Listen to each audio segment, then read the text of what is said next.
Hello. Hi. Nice to see you here. Hey, it's Darren with the Weird Darkness podcast, and you're watching Raze Chaos, and you need to subscribe right now. Otherwise, I'm going to raise some chaos. And welcome back, everybody. My name is Raze Chaos. You've made it back to my channel, and we are back. We are back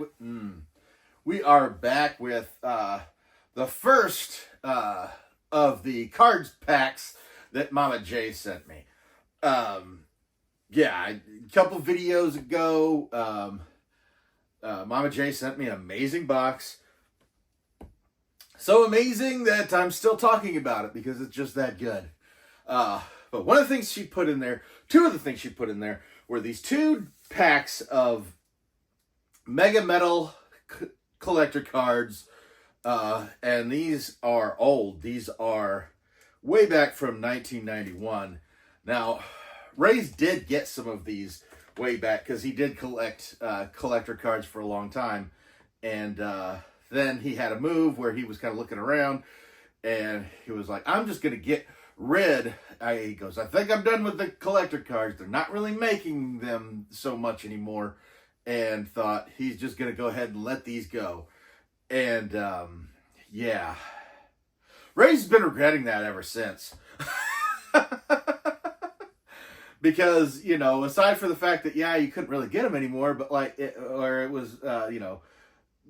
couldn't really get them anymore, and it was like, I just forgot how much I enjoyed them.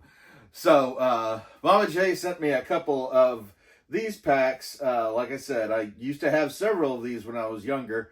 And she also sent me some DC Cosmic cards, which I will be getting. She sent 4 packs of those.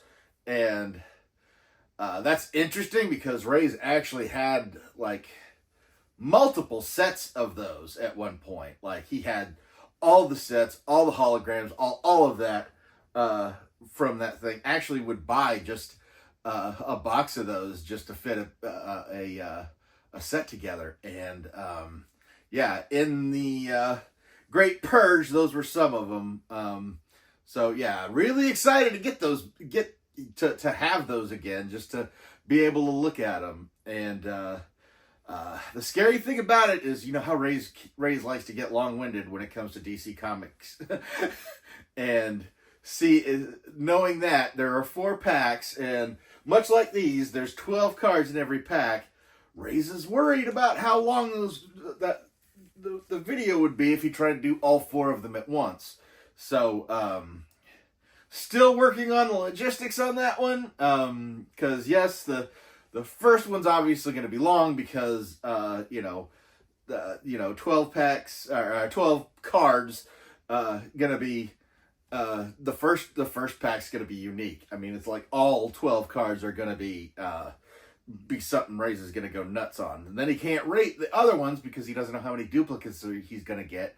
And then as he goes, more duplicates will appear. So it's kind of like, how's this going to go? Would use this one as this video as a marker or a way of rating that. But these are MegaMetal. These are heavy metal, 1991 heavy metal. And as much as Raze loves the music, didn't necessarily like every band, and didn't necessarily know much about the bands. In some cases, they made the news like quite often, and you heard stuff all the time. But we didn't have the internet back then, and yeah, you kind of had rumor on top of news reports, and yeah, it's hard to know what was real, what wasn't. And quite frankly, Raze doesn't go into depth with bands and such as much as he does obviously the comics that have a much more detailed historical knowledge in Raze's head. But we're gonna go ahead and get this guy put away, and we're going to bust these out open. We have got the MegaMetals, and yeah, this is cool. There was 150 different cards. According to this, there are bonus holograms. So I don't know if 150 is the base set or all including the holograms. Won't matter because we're not getting the entire set, but yeah, 12 in every pack.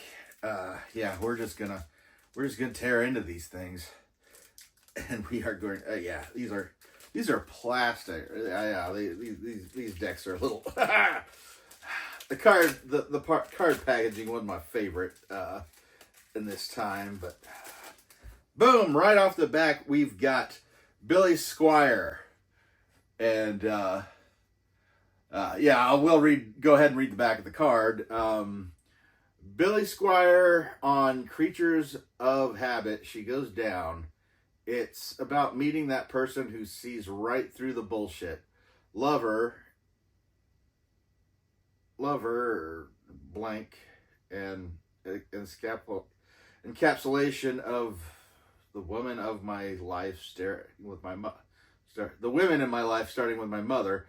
I touch on 3 or 4 of the most meaningful liaisons while singing it in person.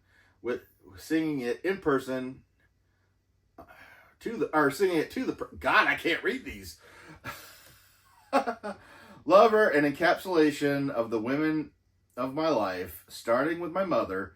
I touch on 3 or 4 of the most meaningful liaisons while singing it to the person I'm with now. Hollywood, this is an indictment of what the people can do in an environment such as this and how easy it is to get caught up. Yeah, honestly, I never really listened to a lot of Billy Squire. I know he was huge at one point, but he's one of those guys that took a hit when music video came to pass, and I think he put out a video that just basically killed a lot of his big pushback. But there's Billy Squire right there. And we'll put him there, and next up we've got Heaven's Edge.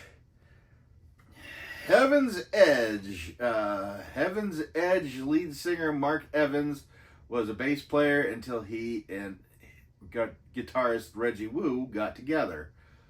I had been searching for a guy to write with who shared the same visions for a band as I did, said Reggie.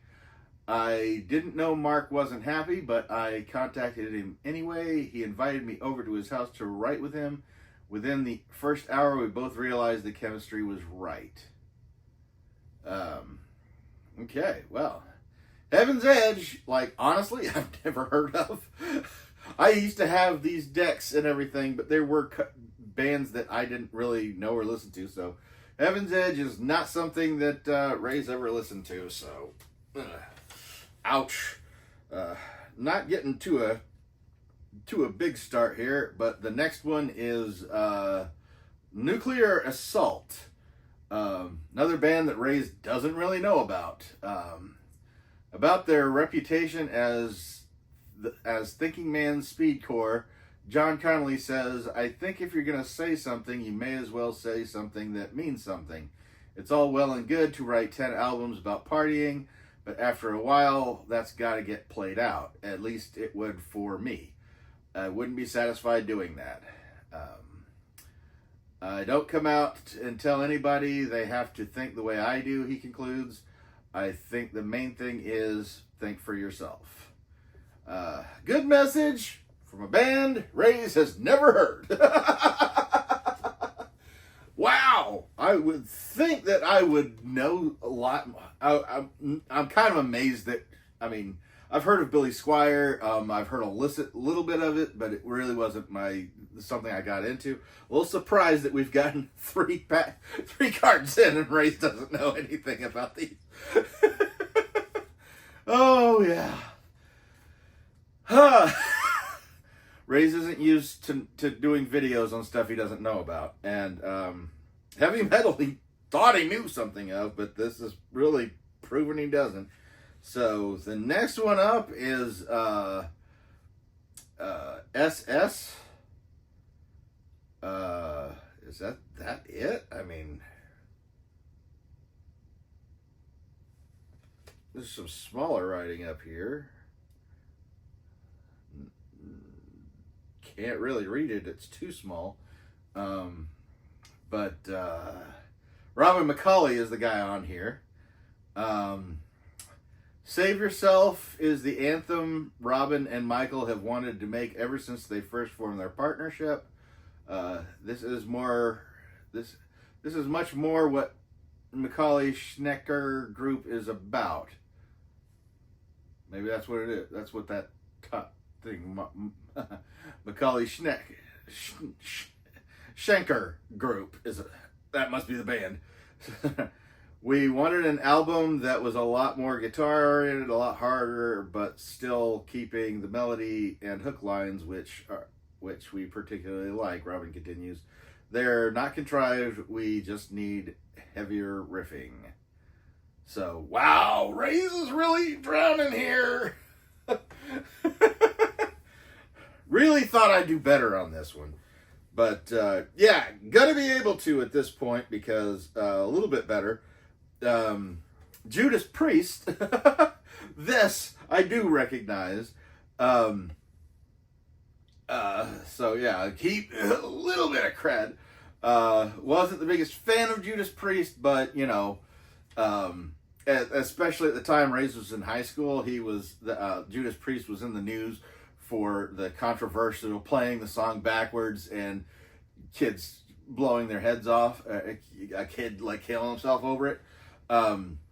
It just cracked me up because there was a whole ban on selling Judas Priest albums.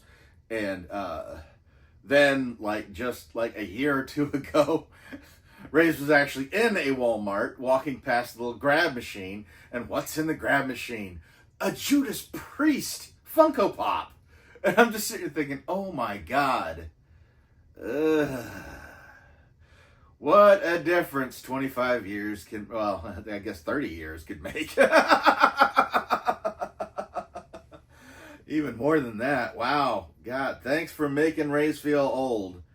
A friend of KK Downing since childhood, Ian Hill, this is who the card is one of the original members of Judas Priest.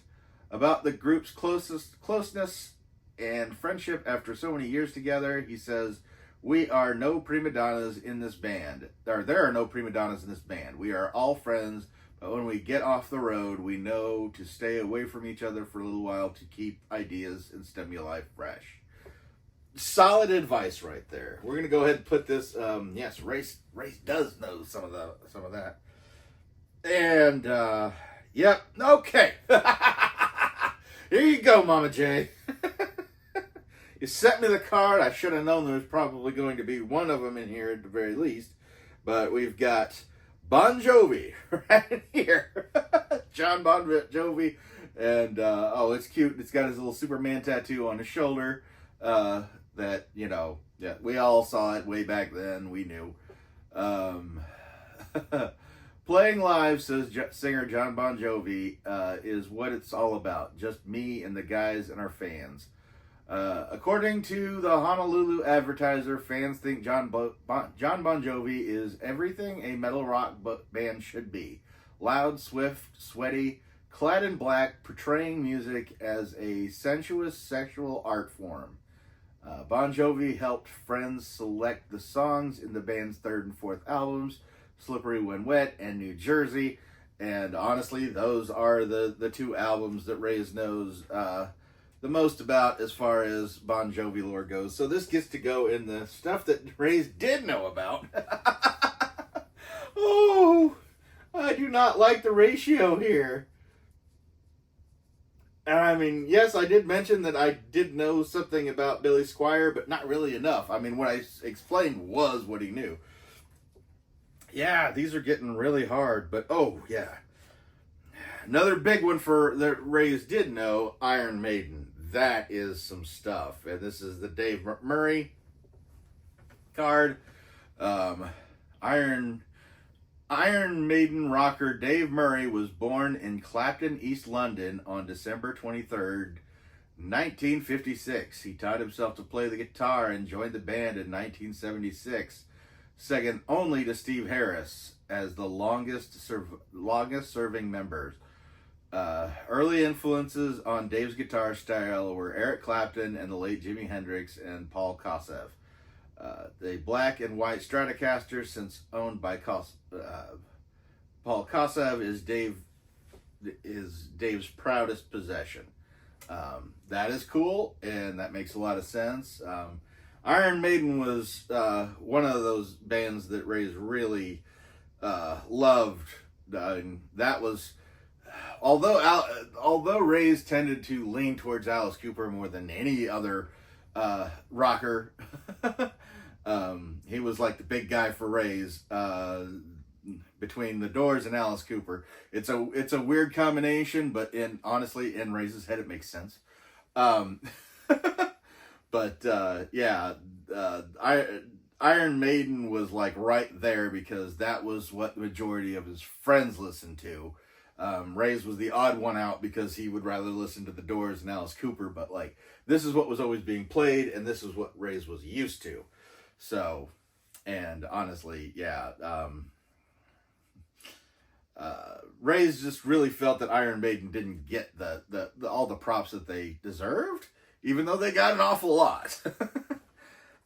Next up, we've got another Bon Jovi card. Nice little band shot there.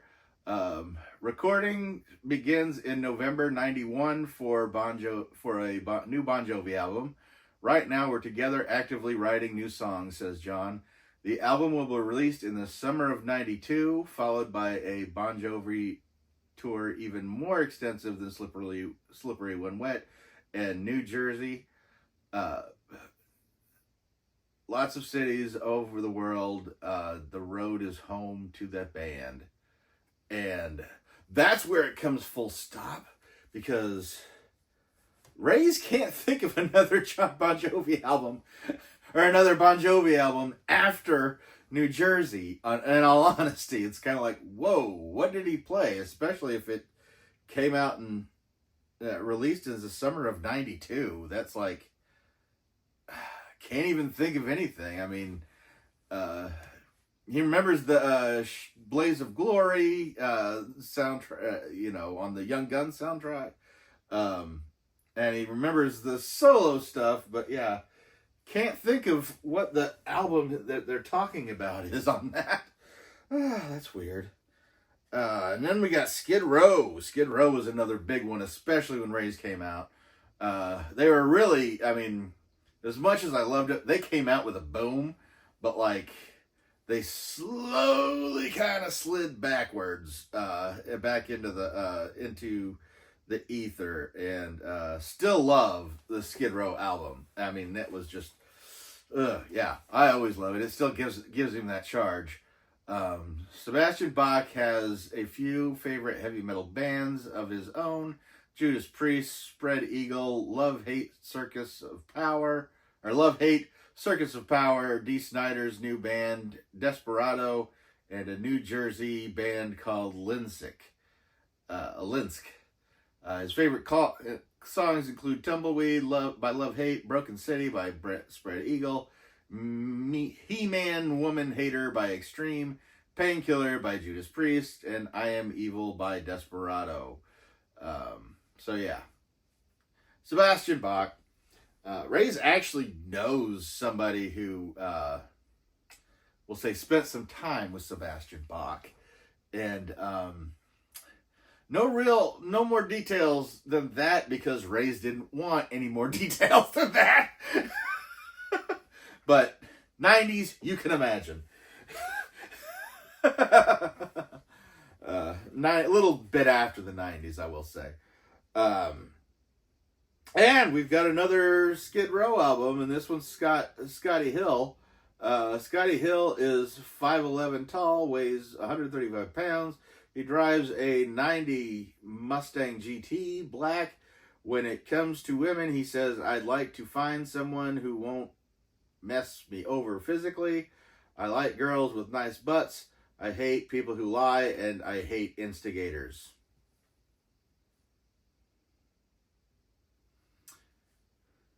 He's in Skid Row, and he hates instigators. the irony there. Scotty's birthday is May 31st, 1984. About joining the Skids, he says it was the fact that everyone wanted it so much. There was this total commitment, and that's important in any band. Yeah, not quite as much when you dig into why the band didn't last as long as it did.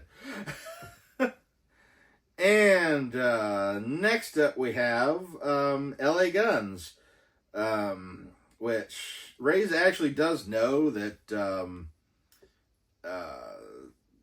LA Guns was one of those bands that, like, basically they were kind of like a band where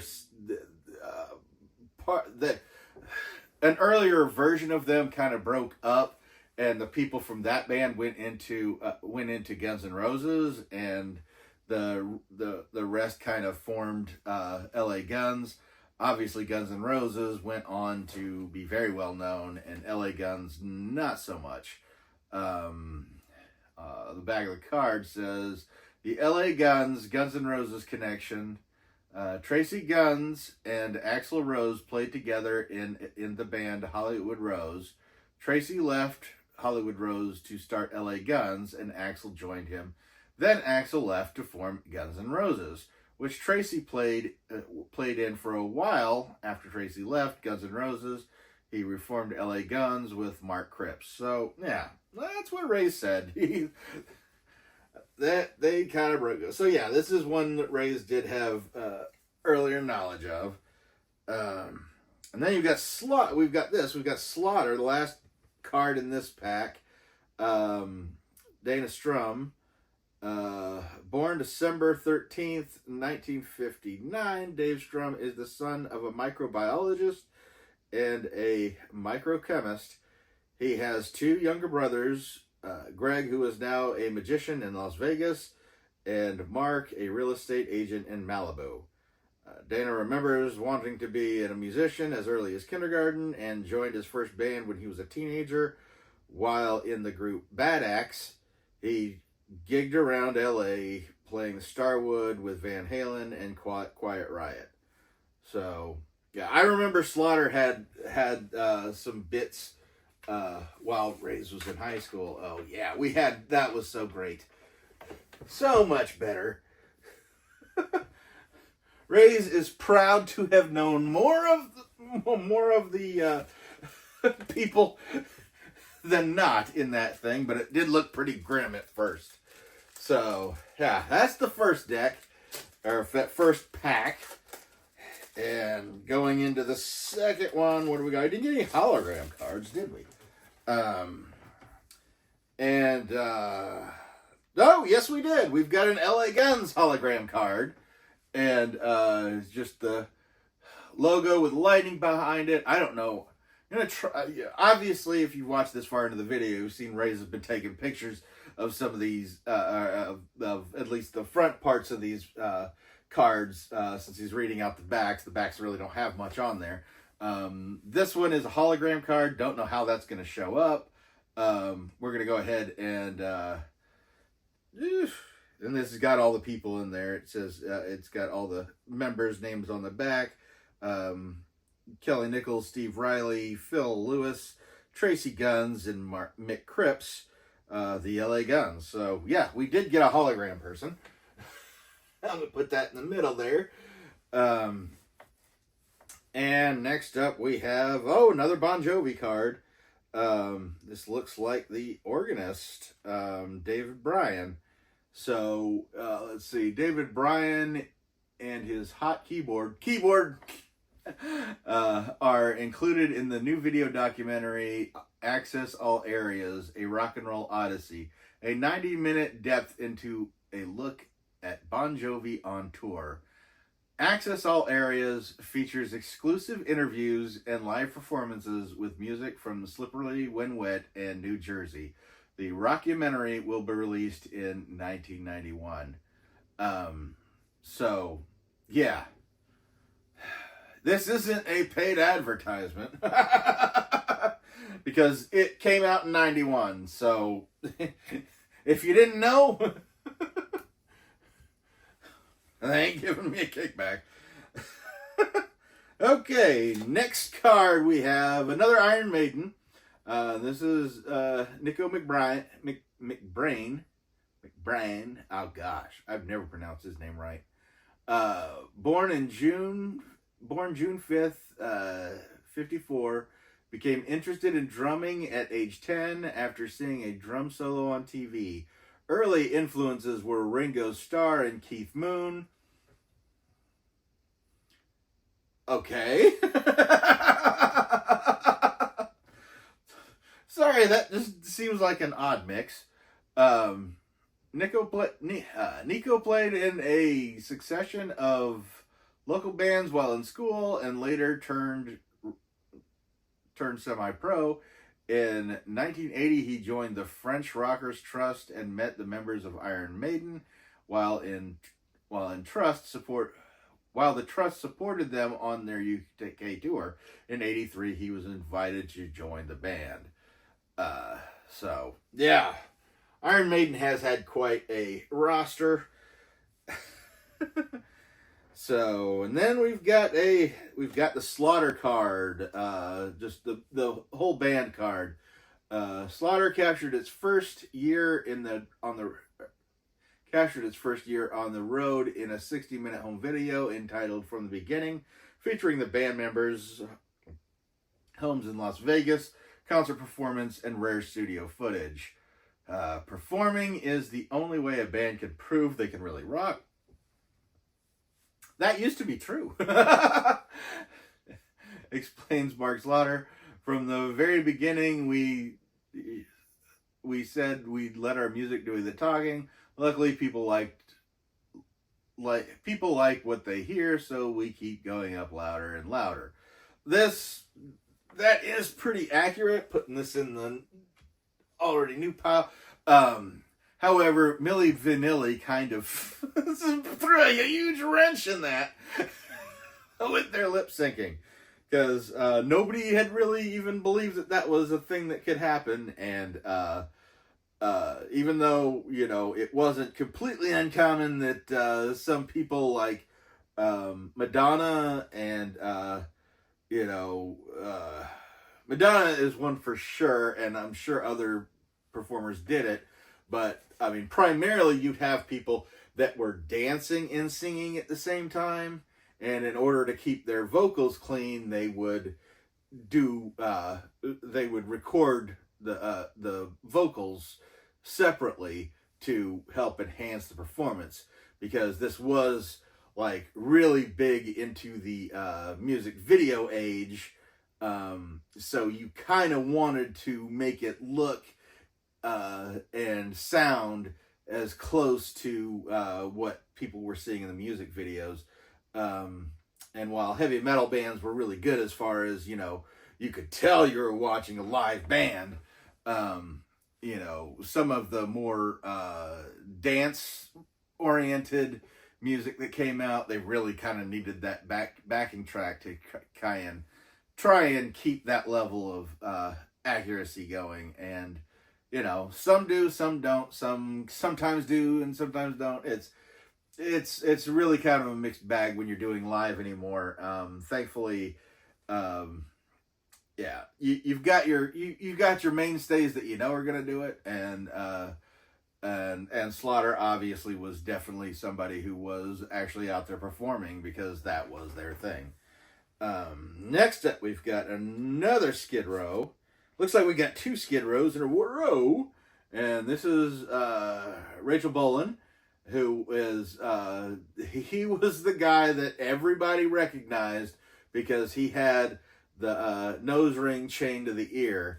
Then everybody, I mean, if you're trying to draw attention to yourself, when you had Sebastian Bach like barking up in the front, that was a really signature piece. Like, most people didn't even know his name; they just knew he was the dude with the nose chain, the nose ring and the chain.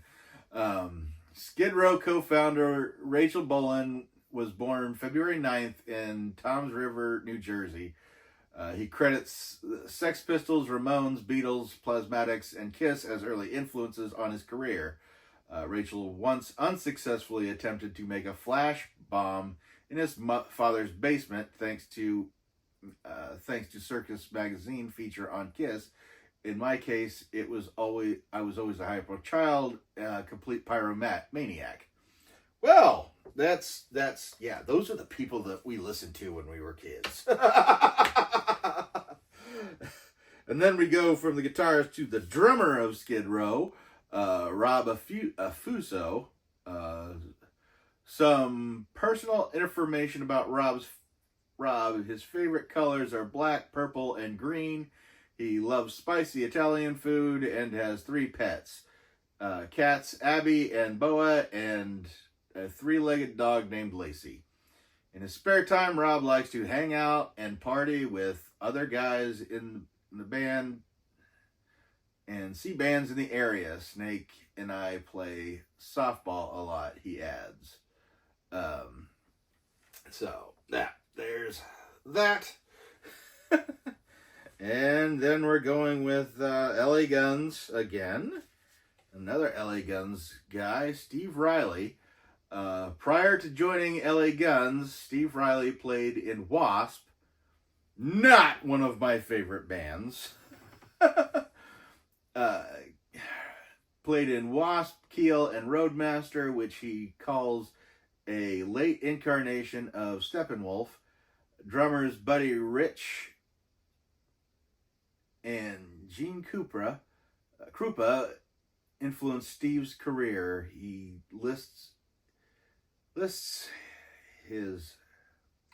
still lists mostly 70s and big band as his favorite music. Steve's favorite Cocked and Loaded song is Slap in the Face. He has an older brother, 2 younger brothers, a younger sister, and his Italian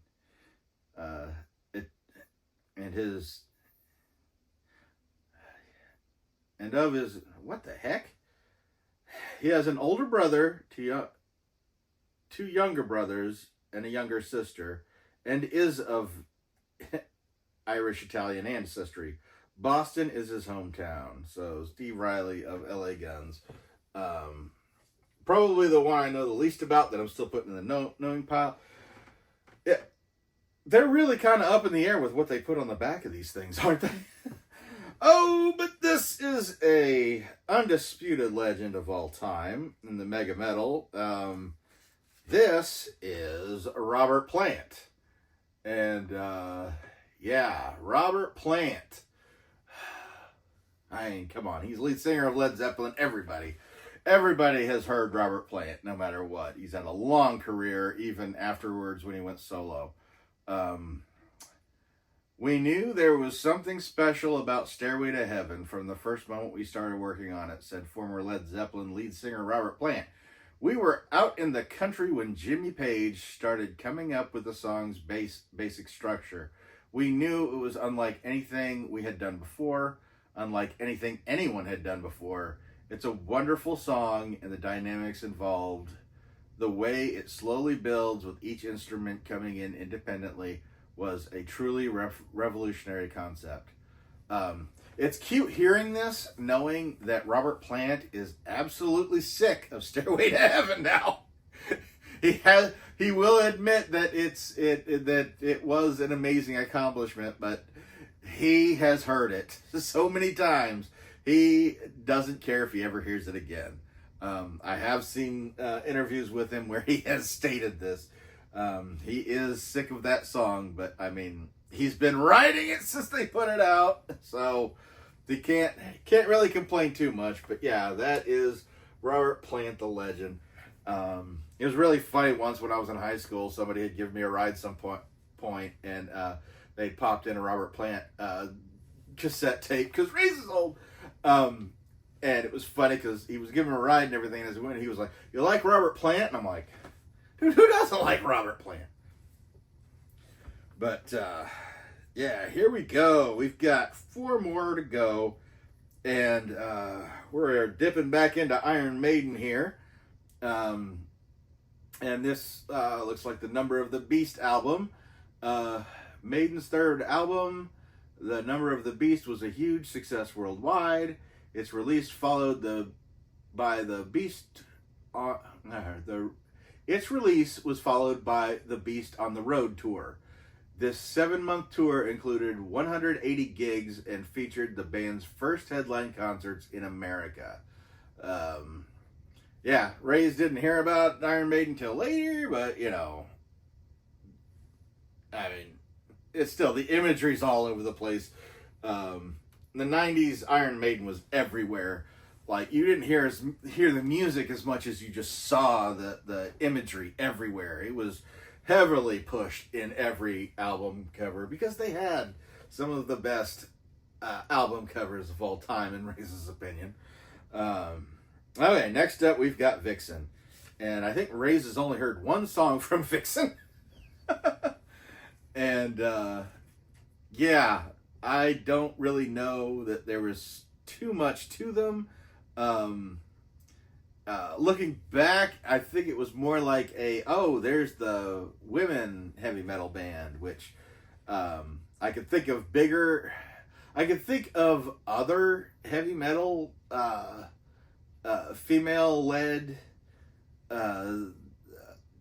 acts that didn't really, like, they were cool, and then like Vixen came out, and Vixen was, it was almost like it was a gimmick, I guess. I mean, it's hard kind of explain. Like, other female rockers did not have it's the girl heavy metal band that Vixen did. It was just kind of like, it was almost like you didn't have to know anything else except that we don't even know who they are. It's that girl heavy metal band. And what song do they play? Oh, nobody knows. It just felt like they did try and push that, but they pushed it a little bit too much over even the band's sound. So honestly, my memory is, it was that girl band that came out, and it just really feels like it feels like a fail as far as what, you know, how the band ended up going. About their new album, Rev It Up, lead vocalist Janet Gardner says, "At the end of the last project, we promised ourselves that we would have complete creative control over this album. Writing is such a personal activity. It can be almost painful. It is such a healthy way to express yourself and come to terms with emotion. Of the 11 new songs on Rev It Up, 10 were written by Vixen band members." So even though Raze knows about Vixen, he can't really think of a single song, so he doesn't feel right putting it in the stuff that he actually knows. I mean, I think I remember one song that played on MTV, but like, again, it really felt like, while it felt like they were everywhere, it really felt like they were just kind of writing a gimmick. And like, it felt like the music was pushed back. So, yeah, it was a little bit too pushed back for Raze to actually have listened to them. I think I may have heard one song or anything and wasn't really too excited about hearing more. Yeah, it was, I mean, it's a shame to say, and I mean, if they were still around, Raze probably would have heard a lot more, but like, they aren't, so he doesn't really even feel bad about not even wanting to go research any of it. I don't know why. Probably will anyway, because that's how Raze is.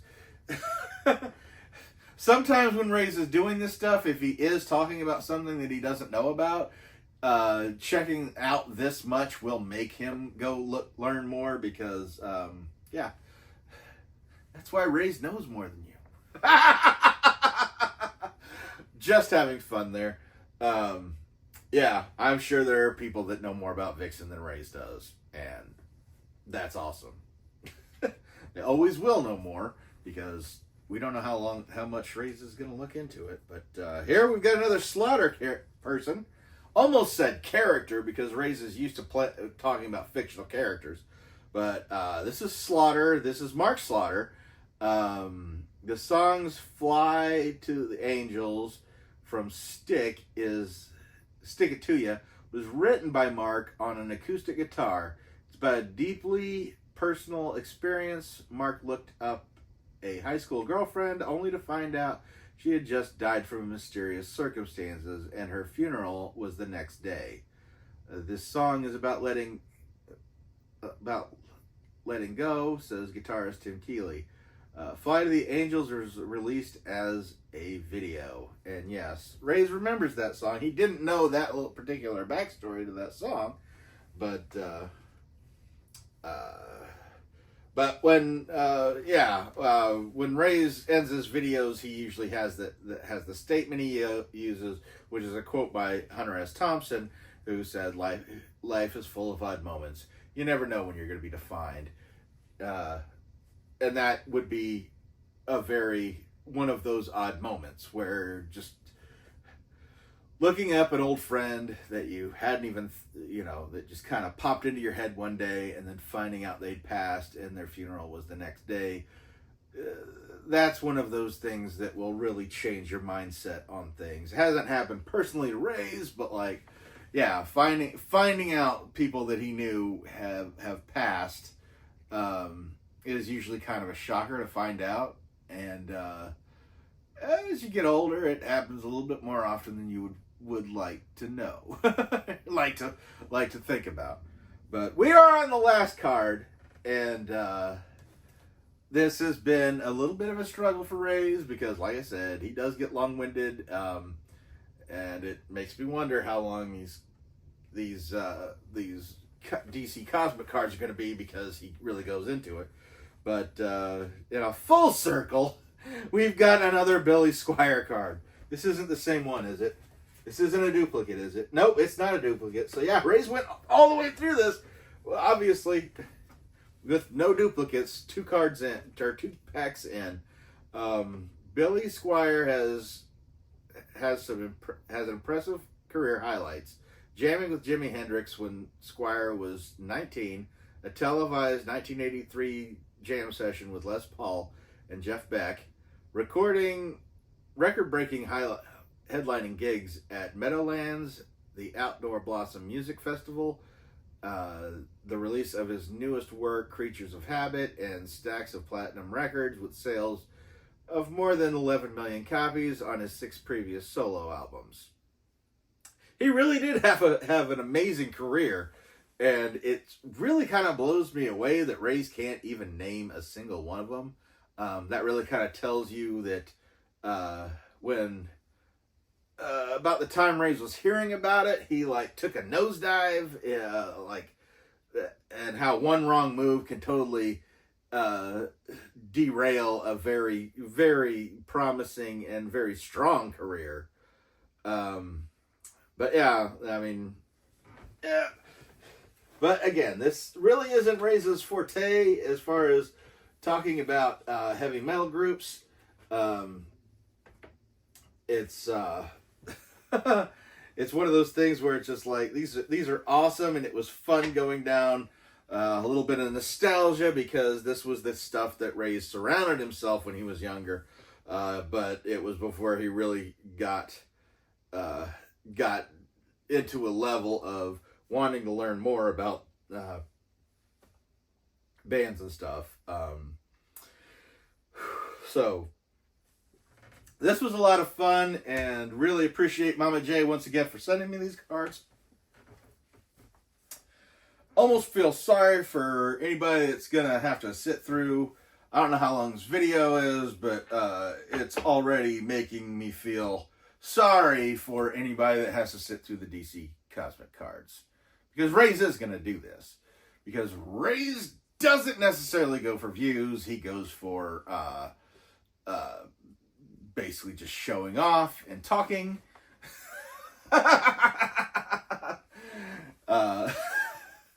Yeah, so don't know how those videos are gonna go, but hope you've enjoyed this. I hope you have learned something. Hope that going through these cards may have sparked your interest in going back and learning something about any of these bands, even the ones that Raze doesn't know about, because, hey, that's what life's about, is learning new things. And, yeah, if you're not learning, you're stagnating. But never forget, the life is full of odd moments. You never know when you're going to be defined.